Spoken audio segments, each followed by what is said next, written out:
ஆமாம், சொரிலேண்டு 3 நாள் தொழில் பாதிப்பு. தூத்துக்குடி ஏரியாவிலே பணப்புழக்கம் அதே ரொம்ப பாதிப்பாக இருக்குது. ஏன்னா எந்த கம்பெனிலையுமே ஒரு ஃப்ரீயாக பணம் நடக்க மாட்டாங்க. தொழிலும் பாதிப்பு. இது போக இங்கே வேலை பார்த்தவங்க நிறைய பேர் வெளியே போயிட்டாங்க. பெர்மனண்ட் ஸ்டாஃபும் வேறு இடம் வேலை தேடி போயிட்டாங்க. சிலவங்க வேலை இல்லாமல் வெளியே சொந்த ஊருக்கு போயிட்டாங்க. கான்ட்ராக்ட் தொழிலாளியே ஒரு 5000 10,000 பேர்ட்டு இருந்தாங்க. அவங்களும் வேறு பிள்ளைக்கு தேடி போயிட்டாங்க. அது எல்லாமே கொஞ்சம் பின்தங்கி தான் இருக்குது. இப்போ நம்ம கண்கூடாக பார்க்குறதா இருந்தால் லாரி இதுக்கு ஓடுனது ஒரு எப்படி போனாலும் ஒரு 600 1000 லாரிகள் ஓடி இருக்கும்.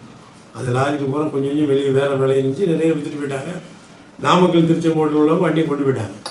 அது அந்த சர்வீஸ் எல்லாமே இப்போ இங்கே இல்லை. மற்றபடி துறைமுகத்தில் மற்ற வேலைகள் நடந்துகிட்டு இருக்குது. இது இருந்ததுன்னா அடிஷனலாக நல்லாயிருக்கும்.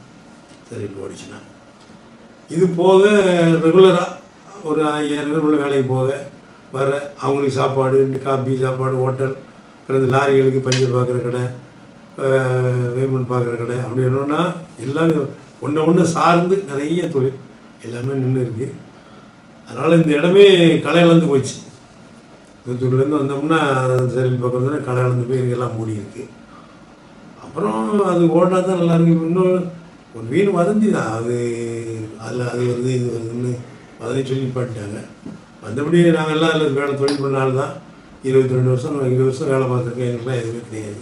எங்கள் தொழிலாளிகளுக்கும் எதுவும் கிடையாது. வீண் வதந்தி கேன்சர் வருது அதுன்னு சொல்லி ஏமாற்றிட்டாங்க. இது போக 22 வருஷம் 20 வருஷம் நாங்கள் வேலை பார்த்துருக்கோம், தொழில் பண்ணுறோம். எங்களுக்கு எந்த பிரச்சனையும் கிடையாது. எங்கள் எங்களுக்கும் அவங்களுக்கும் எந்த டிஸ்பியூட்டும் கிடையாது. ஏன்னா தொழிலாளிகள் தான் கரெக்டாக செய்வாங்க, கான்ட்ராக்டர்ஸ் கூட கரெக்டாக செய்வாங்க. நாங்களும் வேலையை கரெக்டாக செஞ்சு பணம் வாங்குவோம். கரெக்டாக கொண்டு போங்க, சட்டப்படி செய்வாங்க. பாதுகாப்பு ரொம்ப அதிகம்.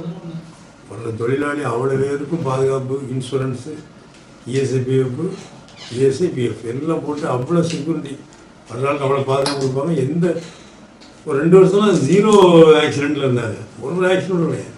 ஏன்னா சேஃப்டி அவ்வளோ ஃபஸ்ட்டாக பார்ப்பாங்க கம்பெனியில். இது நடந்துட்டு அதனால் கம்பெனி திறக்கணும். திறந்தால் தான் நமக்கு காப்பர் விலையெல்லாம் பார்த்தீங்கன்னா இவ்வளோ கூடிக்கிட்டு இருக்குது. எல்லா ஜாமான் விலை கொடுத்து காப்பர் ஐட்டம் போகிறோம். இப்போ அதனால் இந்த காப்பர் நம்ம தயாரித்தோம்னா விலையும் குறையும். நமக்கு நம்ம இந்தியாவுக்கு நம்மளே தண்ணீரை வருவோம். அந்தளவுக்கு பெரிய கம்பெனி. ஆமாம், அதனால் ஸ்டெர்லைட்டே வந்து சீக்கிரம் திறக்கணும். நாங்களும் இது விஷயமாக எங்களுக்கு வேறு தெரியாது. அதனால் முதல்வர் பார்த்து மனு கொடுக்க, எம்பியை பார்த்து மனு கொடுக்க, மினிஸ்டர் பார்த்து மனு கொடுக்க சொல்லிக்கிட்டு இருக்கோம். அவங்களும் பார்ப்போம்னு சொல்லிகிட்டே இருக்காங்க. அப்படி நாள் போய்கிட்டே இருக்குது.